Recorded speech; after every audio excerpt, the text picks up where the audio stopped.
So welcome back to our transmission, V and M. I'm M. I'm V. So last time when we left you hanging on the cliff edge of the subject of informational minimalism. And this is sort of one of my pet ideas, I think, mainly, more than V's, perhaps. Yes, she's nodding. By the way, we are in bed. Bow shaka wow wow.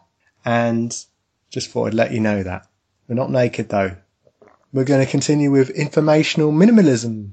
Right, so I guess the idea in my mind is that, stuff in your environment is a bit like having beliefs in your mind. And a very famous person is supposed to have said, "The only thing I know is that I know nothing." That's actually not what he said. I think it was Socrates, wasn't it? Yes, Socrates. He gets to be not anonymous, whilst us anonymous people with our Well, he's not very initials. Anonymous, let's be honest, and a lot of people that would choose to listen to a ramble such as this are probably going to know who Socrates is. Yeah, so we didn't need to say then. I wanted to. Okay. Got to give him credit where it's due. Yeah. It was a genius quote. Well, he didn't say that. What he said, what the oracle at Delphi said, was that he was the wisest man in Greece, or Athens or something, I can't remember, in somewhere anyway. And what he said was, if he was the wisest man in wherever this place he was in, then that was because he knew that he was not wise. So that's actually what happened. But the point is, he gets misquoted as, "The only thing I know is I know nothing." And this is kind of a statement setting up the kind of the concept of informational belief minimalism, if you will. Because everything you know is just a belief. You only think you know it. And so therefore you believe it, and the whole thing's synonymous. Knowledge and belief, pretty much synonymous. So if you only know one thing, and that is that you don't know anything else apart from that one thing, then that's as minimalist as you can get. And Socrates was supposedly one of the greatest philosophers. I tend to agree. So there's an informational minimalist for you. And it probably wasn't true. He probably did actually believe things. I think in his later life got quite stroppy about certain things. And like minimalism in real life, in actual stuff terms, we don't get rid of everything. We're just in a process of getting rid of things. And where that process leads is up to the individual. And so therefore, it's basically a review. So when you get rid of your stuff, you kind of review what you have and what you want to keep and what you want to get rid of. And maybe even what you want to add. So it's just a review of what you've got, rather than just allowing things to accumulate willy-nilly, ad hoc, at random. You're reviewing.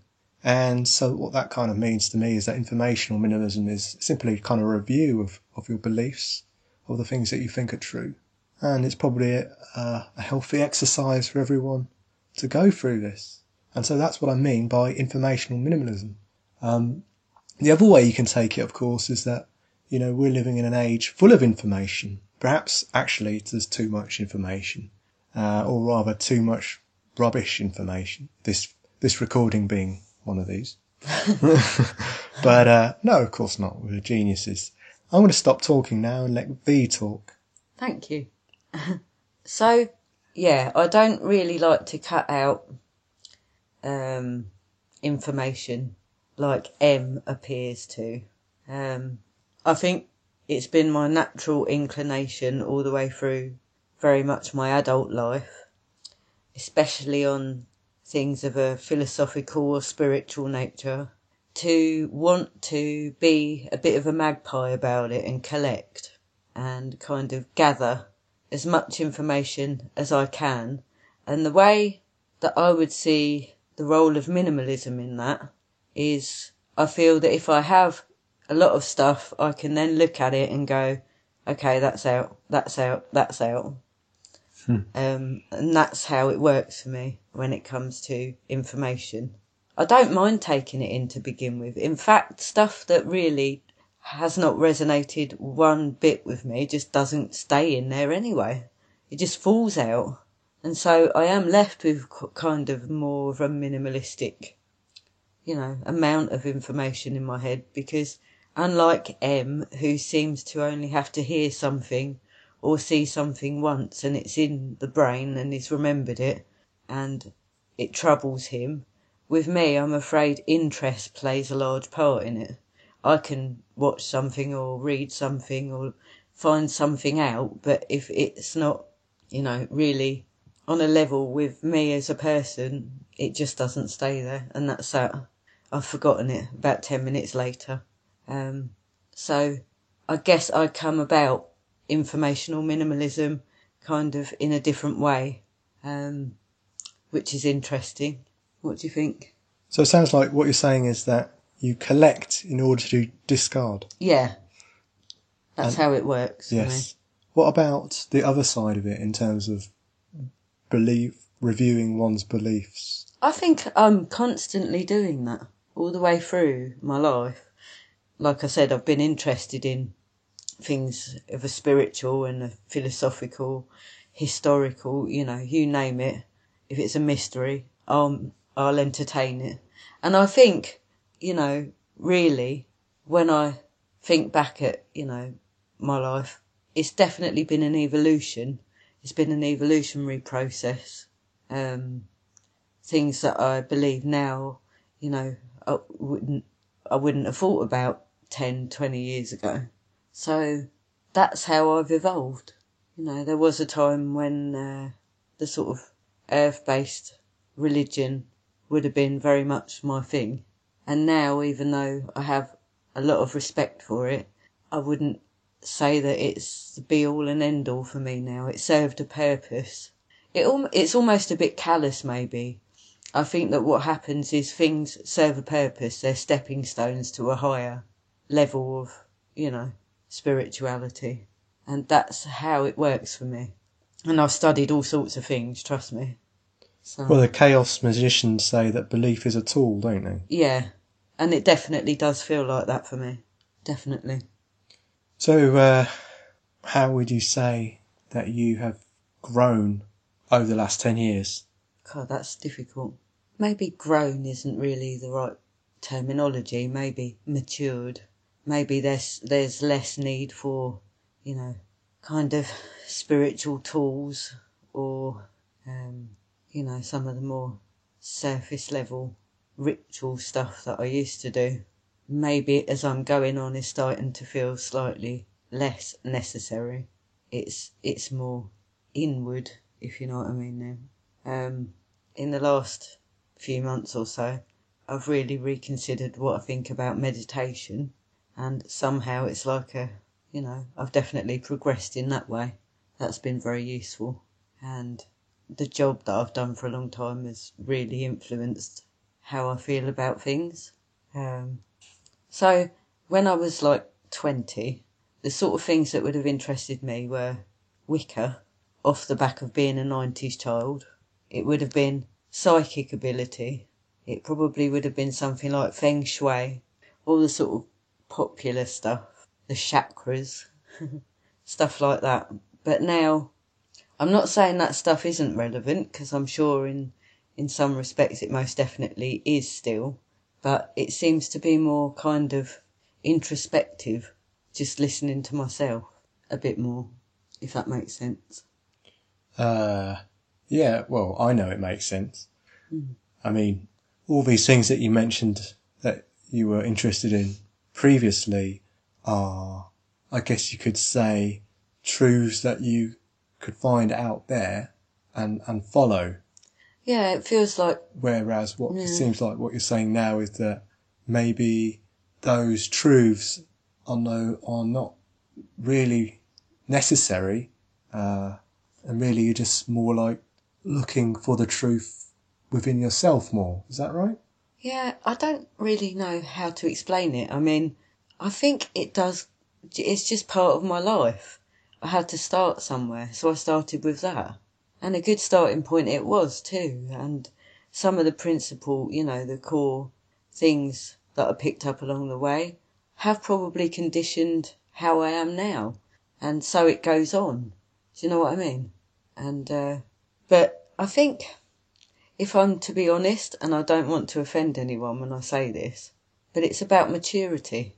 It's about growing up as well, which is probably a bit harsh, but... Why is that harsh? Because it's like saying that something like Wicca is maybe, dare I say it, even a little bit childish. But it's not really childish, it's just that, to begin with, on my spiritual path, I am an aesthetic person. Having tools and a certain ritual and a certain cycle that you carried out helped me stay there, if you know what I mean. Kept me on the right path. And I found it very beneficial. But now, really, the kind of ritual that I'd maybe do is a meditation. It's just sitting down somewhere and just quieting everything. I don't know. Is that maturity? What is it? I'm just not feeling it necessary to have so much. Well, that's minimalism, isn't it? Well, yeah, gone from that's a state definitely... of using things, Yeah. both beliefs, rituals and tools, to a state of not using them and just having what you have.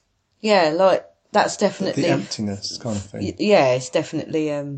minimalism in a lot of ways has been a game changer, I think. And I do believe that the process of minimalism can end up being a spiritual one as well. You just start weighing things up differently, looking at things and saying, is this necessary? Do I really need it? Am I benefiting from it? And that goes through every level to me. It's a concept that I think has changed a lot of my life, and for the better, I'd say. So why do we associate maturity with minimalism? I don't think we do. I think, and that's not the point I was trying to make. I was trying to say that it felt like some of the stuff that I was maybe interested 10, 20 years ago helped me along my way, but I've evolved over it. I've gone through it. Yeah. I've learnt a lot more, and although I can completely appreciate and respect what I was doing then, to me, and it is just my own personal view, some of it feels like a more immature version of myself that was doing that. Well, you were and younger. that I've grown. Yeah, exactly. But have you grown as a result of applying minimalism, or... No, it's not that alone. No, it's definitely not that alone. Or just because you would have grown anyway had you not done anything different maybe at all? in a slightly... Well, no, because I don't see life like that. How can you not do anything differently? That's ridiculous. Of course you're going to. Some people are very obsessive, aren't they? Are you saying that you don't feel... You feel exactly the same way in your spirituality that you did 20 years ago? Because I'm not sure I'd believe that. No, I'm not saying that at all. So what's changed with you then? What made you grow? Evolve? Well, I'm just wondering why we're associating maturity with the letting go of ideas rather than the taking them up. Is that a correct association? Not really, no, because that's just one part of it. And what's the other part of it? There's so many different parts to it. Life, things you've seen, experiences you've had. So we could say that had you not decided to do anything differently at all, then you would have matured anyway. No, not really. I probably wouldn't have done. I'd probably be stuck in the rut of ghost stories and psychic ability and, writing ritual odes that seemed really strange even at the time when I used to, Wicca's got this funny way of trying to get you to write in a certain style, like Old English or something. Yeah. When you're doing your ritual. And I used to find that it just wasn't who I was. It didn't quite fit me. So then I started to think, well, fuck this, I'm going to do it my way. And that used to work a bit better. But over time, the tools have slowly gone as well. Like, it's just material possession through life experience and ultimately finding, the concept of minimalism.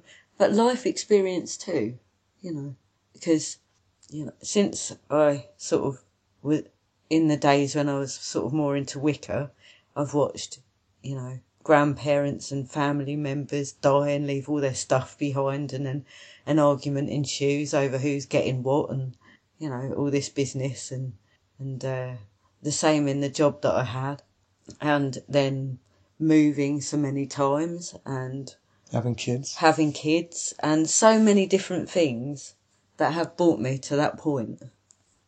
And I'm sure I would have evolved had I not have found that, but it would have been slightly different evolution, of course.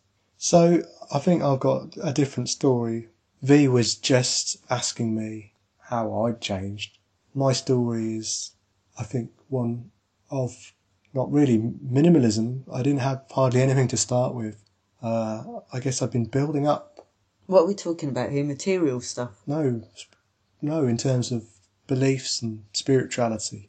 In terms of material stuff, well, I guess I've become more minimalist, but still a long way to go. I don't feel like I've really cracked it. Stuff doesn't really affect me as much as it affects V. I can sort of just blank it out, so it's not really as urgent for me, but I do appreciate it as being definitely something I'd like to carry on with. But that's stuff, putting stuff aside.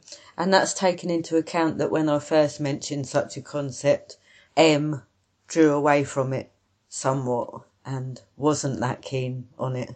Well, my mum and dad had arguments revolving around my mum is really disorganised and she would just basically throw things in the bin if she doesn't need it and it's not essential. And the rest of what she does keep is like in crumpled up bits of paper scattered about her chaotic filing system. Whereas my dad, on the other hand, had the ideal of being ultra organised. He didn't actually succeed in being ultra organised because he too let his filing systems become decrepit. And I was more like my dad. And he always used to have an argument with my mum, which went along the lines of, I needed that and you threw it away. And so I picked up a lot of that. I was a squirrel like my dad, probably slightly better organised than my dad, but still nonetheless a squirrel. Yeah. I would never throw anything away. I remember that. But then again... Those receipts, honey. Those receipts. Yeah. But then again, I did not accumulate much either because I also had the notion of not wanting to have too many things, and what I did spend my money on I really wanted. So it wasn't too bad. I was halfway there, I suppose you could say. But that's just stuff, and I wasn't really trying to talk about stuff. I was trying to talk about spiritual ideals, beliefs, that kind of thing. I mean, I guess you could say I started with a lot from Christianity, and then I just threw it all out in one go when I was young, and started again. Are you saying that nothing stuck? Well, I mean, the only thing that stuck was that I was an agnostic for a while before becoming an atheist. And so I half believed in God. That's the only thing that stuck. I don't think that's quite what it means. Well, I think it just means you're not sure. Yeah, okay. Well, not being sure is... a half belief. It's half belief, isn't it? So, yeah. So I guess that was the only thing that stuck, half a belief in God. And so I decided at the same time to sort of just try to discover my own truth. And since then, I really have been building up truths for myself.